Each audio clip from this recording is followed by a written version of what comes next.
Time is passing in slow motion for Ian. My first recollection of waking up was the ceiling.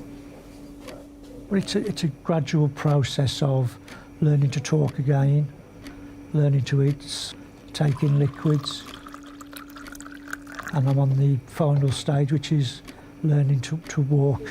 Hang on a minute. Lean forwards, yeah. They're small steps to recovery after Ian spent nearly a month on a ventilator fighting the coronavirus. His organs failed, he had pneumonia and developed sepsis. Learning to live again then has not been easy. I did have one or two issues that I'd wrestled with in my head when I first came round.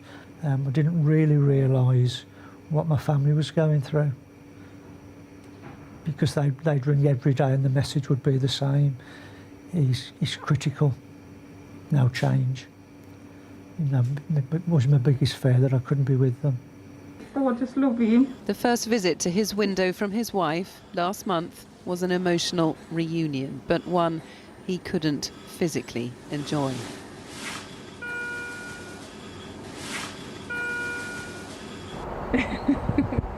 Look at you lifting your arms out. Huh? He's come a long way since then, as the days and weeks have passed.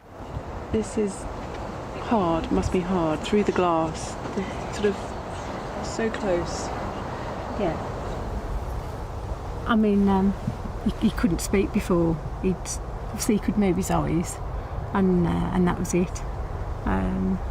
So just to see him chatting like that is lovely. I just enjoy watching him from a distance, to be honest. But it will be lovely to hold him and give him a good, proper hug. But I think we're all missing hugs at the moment anyway, aren't we? But Every single one of those windows has helped in the recovery of coronavirus patients. It is a lonely road to travel from there to out here, but that pane of glass has offered some sort of comfort. push it. Push as you can. For every step forward in Ian's mind, though, his body takes 2 steps back. His oxygen levels plummet just getting out of bed. Just deep breaths, just for a little bit, just because your oxygen's a little bit low. All right, darling.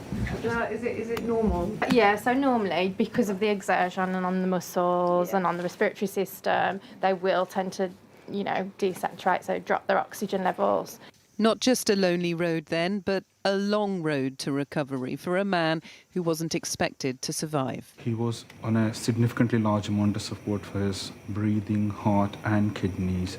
In his case, with 3 organ failure, with a kidney impairment, if he has pulled through and if he has got better and is actually engaging with the rehabilitation service now, that tells us that he's done really well, remarkably well. Ian knows many of his fellow ICU patients weren't as fortunate as him. He also knows it could take 2 years to physically recover, and the mental scars will take longer still.